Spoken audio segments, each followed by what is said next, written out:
Have you ever had someone say to you, "What's your problem?" How many of you have ever asked someone, "What's your problem?" Ah, there you go. Well, it seems so unusual, but you got to look at it like this, y'all. Life, that was a problem.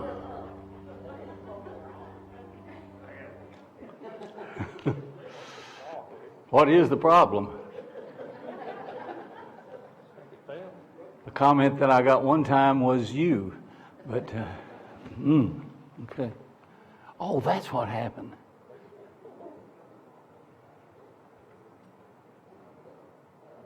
We will correct this problem shortly.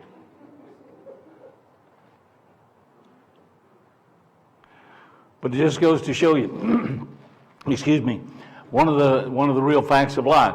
The devil is out to upset us and to give us all the problems that he can.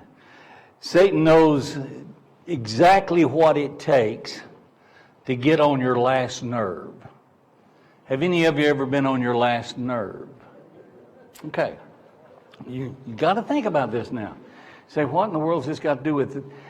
1 Samuel is a great study in problems and how to overcome problems and how to see the problems that are coming. And every single one of us at one time or another experience frustration in life. It just comes. I like that picture. Karen got that for me. There is a frustrated lady.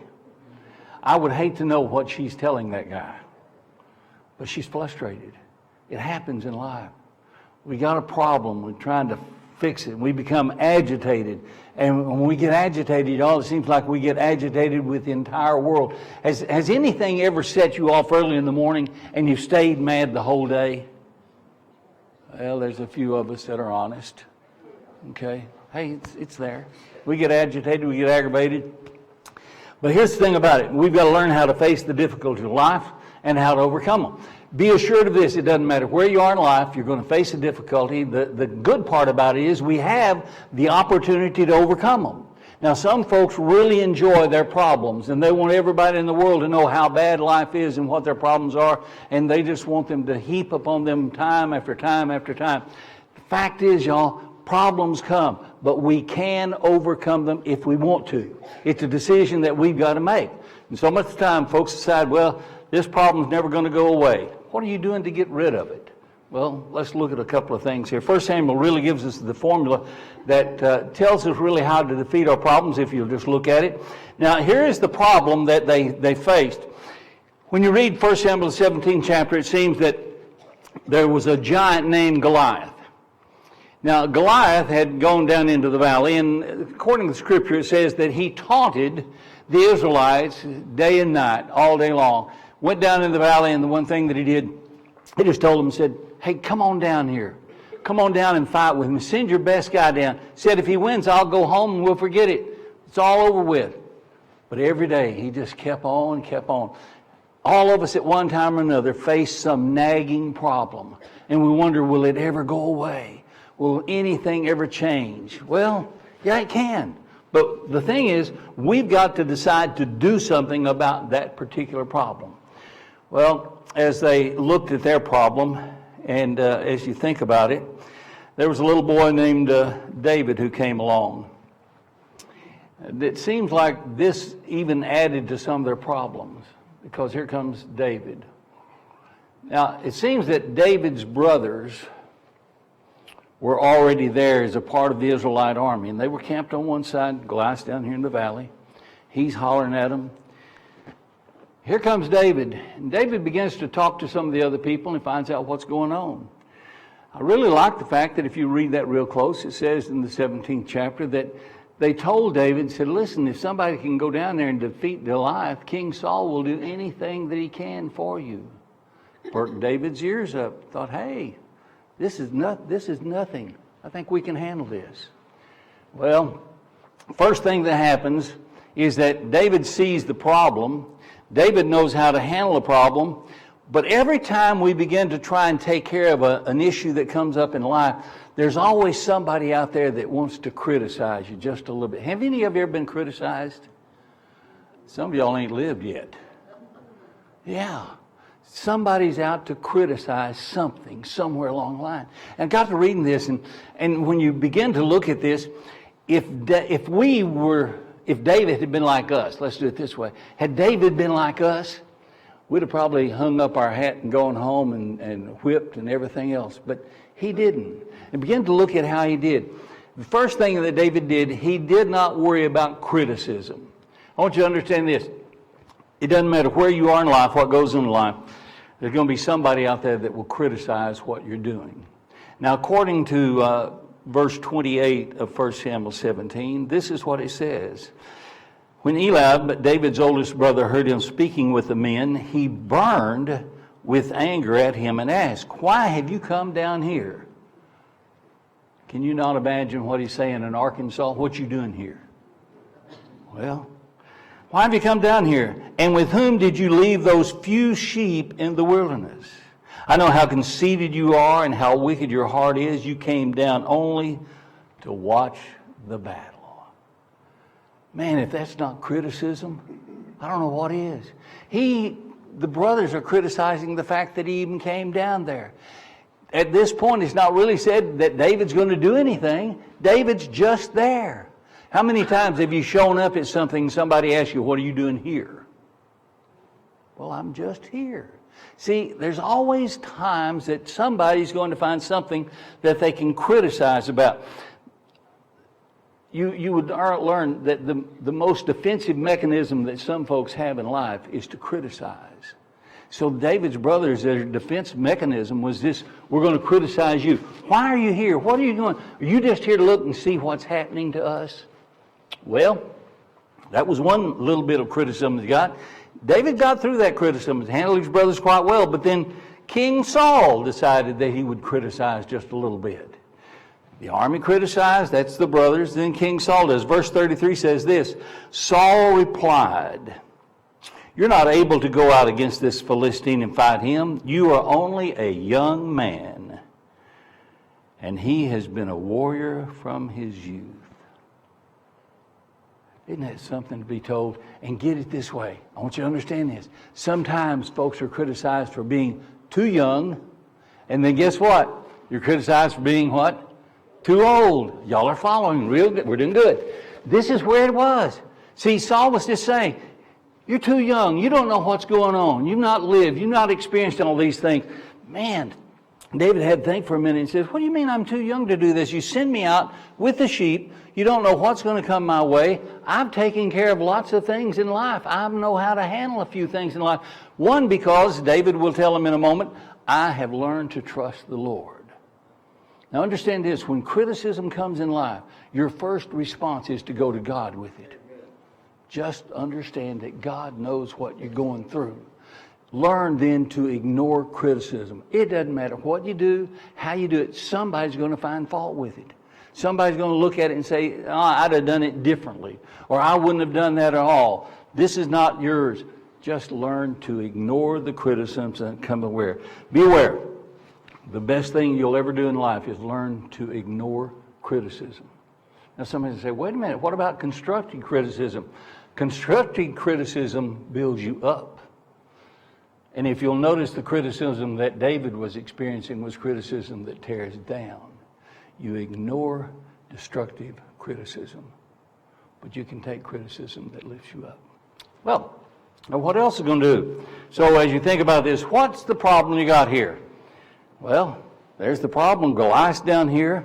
God's army's up here. The army's not trusting the Lord. The king's not trusting the Lord. God's already told them he'd be with them. He'd take care of them. There was no battle too big for them that he couldn't take care of. But here they are. They're afraid of this guy down the valley whose name is Goliath. Well, the second thing I think that's important for you to understand when you face a problem is remember your past victories. Hey, everything that's happened to you in life has not been a defeat. You've won a few battles. It's happened. So Learn to remember the victories. Look at verses 34 and 36, if you will, in the 17th chapter. It says this, "But David said to Saul, 'Your servant has been keeping his father's sheep. When a lion or a bear came and carried off a sheep from the flock, I went after it, struck it, rescued the sheep from its mouth. When it turned on me, I seized it by the hair, struck it, and killed it. Your servant has killed both the lion and the bear.'" Now get this line. This is good. "This uncircumcised Philistine will be like one of them, because he has defiled the armies of the living God." Man, did you catch what he said there? He said that Philistine is absolutely nothing to God. I've been in the battles before. I fought the lion, I fought the bear. I really like the way they did this, and if you catch the thing, he says, he remembered what had happened, and I love the way he said this. They got my sheep. Notice what he did in this verse, and this is in verse 35. He says, 1, I went after it. Remember what you did when you faced the criticism. You went after it. You didn't run from it. See, that's a problem in life today, y'all. So much of the time when we face problems, what we want to do is run from it. If you run from one problem, you'll run into another. And if you run from that one, you'll run into another. And you run and run. All we ever do, somewhere along the line, we've got to stop and face the problem. That's what he said. I went after it. I faced my problem. I remembered that God had been with me before. I faced my problem. The second thing you notice, he says, I struck it. That means he did something about it. So much of the time, y'all, what we do when we face our problems, we don't remember the things that God's done for us. We don't try and do something about it. Well, we just say, oh, there's nothing that can be done. I believe that's what's happened in America today. We've gone along so far that we said, well, nothing can change. Nothing can be done. Y'all, we can still do something. We can be the voice that rises up and makes a difference. Remember the victories that you've had in life. Don't say, well, every time I've tried, I've been beat down. Nothing's ever worked. Nothing ever works unless you keep trying one more time. One more time. You're never defeated when you get up one more time. Keep on going. Well, he says, I went after it, I struck it, I rescued it. Remember the victory that you won when you overcame the problem that you faced right then. That's an important thing for us. When you face the problem in life, you got to know that, remember what God's brought you through. See, we've all got a past. Did y'all know that? And guess what? We've all got a present. That's where we are right now. And we've all got a future. We've had problems in the past. We're probably experiencing some difficulties right now. And if we live long enough, we'll have problems out here in the future. It's it. What we've got to do is to learn to remember the victories that God's given to us in life. When we learn to remember the victories that God's given to us, we're able to look at things with a whole different perspective. Don't look at it defeated. Look at it that you are victorious. Something I want you to think about, and I like this line. Don't look at how far you have to go. Look at how far you've come. You ever think about that? So much of the time we are blinded by how far it is out there. Think about what you've come through. Every single person here tonight has faced a difficulty, and you've come through it. Now, I don't know what all the difficulties are, but you've gotten here today, and God's going to take you on. That's the thing you have to remember. Remember your past victories. David faced the bear and the lion. He had been victorious. And so when King Saul told him, you're just a youth, you can't do it, David said, I remember what I have done, and I know what I can do, and I'm going forward. Okay, so what's your problem? Goliath. I've got a giant in my life. I've got something I don't think I can get by. I don't think I can get around. What am I going to do? I told somebody what I was going to do. They criticized what I was going to try and do. But yet I remember that I've been victorious once before, and if I've won one battle, I can win another one. So I'm going to keep on going. So that leads us maybe to the third thing we're going to do. Watch what you say. Have you ever thought about that? The words that you say can direct the way that you go, can direct the things that you do.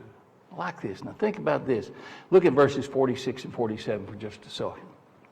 It says, this day the Lord will deliver you into my hands, and I'll strike you down and cut off your head. This very day I will give the carcasses of the Philistine army to the birds and the wild animals, and the whole world will know that there is a God in Israel. All those gathered here will know that it is not by sword or spear that the Lord saves, for the battle is the Lord's, and he will give all of you into our hands. Did you catch what he said right there? Every one of those were positive words about what God can do. Too much of the time, y'all, our words are this: I can't. Any of you ever told somebody you can't? The rest of you need to raise your hands, because I know you've been asked to be a Sunday school teacher at one time or another, and you said, I can't. Somebody's been asked, can you give a little bit? And you said, oh, I can't. Okay, see, we've got these negative words down pat. I can't. Another one, I won't. I'm afraid. I've never done that before. These are all negative things that keep us down. David came back and remembered what had happened, so this is an important thing for him. He wasn't worried about the criticism that he was getting, because he began to use the positive words that are needed for us to overcome the problem that we face in life. The more positive words we speak, the stronger we'll become against the problem that we face in life. So here's some things I want you to think about. When you face your problem, and you may be facing one today, tonight, or tomorrow, first thing I want you to remember is that my God can and he will. You think about that. My God can and he will. Next thing I want you to remember is this: that I can do all things through Christ who strengthens me. Now wait a minute. There's some things I know I can't do. If God wants you to do it, God will give you the strength to do it. When a problem comes your way and you're wondering how you'll overcome it, I want you to remember this: God will give you the strength to overcome it. You can do those things that God leads you to do. There is nothing that God can't help you to do. Remember this: my God has never failed. You ever think about that? God hadn't failed. I have, but he hasn't. Speak positive words. There's nothing too big for my God. I love that. That line comes out of the book of Genesis. And God just said this. He said, is there anything too big for God? There is nothing too big for our God. Doesn't matter how big your giant is. It didn't matter how big Goliath was. David knew that his God was greater than Goliath. Now here's what I want you to remember. Your God is greater than your problem. Don't let your problem defeat you. See, when you take your problem and Satan just keeps on pushing and pushing and pushing, first thing you're going to do most of the time is that when the problem comes, instead of going to God, you run away from God. And then you stop reading, stop praying. You try and figure it all out on your own. First place we've got to go is go to God and say, God, here's where it is. I need to know how to handle it. I need to know what to do, because I know that you can take care of my problem. I'll give it to you. I love what Peter said. He said, cast all your cares upon him because he cares for you. Some things that we got to remember. So the more positive words you speak, the stronger you're going to become. So you might ask yourself this: what's the problem that I'm facing right now? How big have I made that problem? I want you to think about this. Some of the problems that Satan puts our way start out kind of small. Guess who makes them big? We do. We do it on our own. We defeat ourselves before we ever get started. And God simply says, trust me. I love what David said in Psalms 23. You'll remember this. He said, yea, though I walk through the valley of the shadow of death, I will fear no evil. Why? For you're with me. No matter what your problem is in life, he's there. All we got to do is trust him. So when you begin to think about those things, let me leave you with just a couple of thoughts about this. Are you ready to face it? Or are you going to sit down and cry about it? You sit down and cry about it, nothing's ever going to happen. Face it. Do the best you can. Follow the leadership of the Lord. Second thing I want you to remember is this. It is a problem, and you can do something with it. The last thing. Trust God, get up, and overcome it. Isn't that something? Simple words. Trust God, get up, overcome it. Don't be defeated before you ever start. God is victorious in all things. God will give you the victory. Don't know what you're facing? Evidently, we all face some things. God says, I'll be with you. Trust him. David took care of it. And you know what he said in there? He said, I'll feed your carcass to the birds. He cut his head off. Read the rest of the story, as Paul Harvey said. Let's stand and bow our hearts. Family table Tuesday night at 5:30. Men's prayer is Tuesday morning at 6 o'clock. Tomorrow at 10 is the visitation for Ms. Brewer, and it's at Barker's, and the service will be at 11, I believe. Is that right, John? Okay. So pray for that family if you would. Okay? Let's bow our hearts then.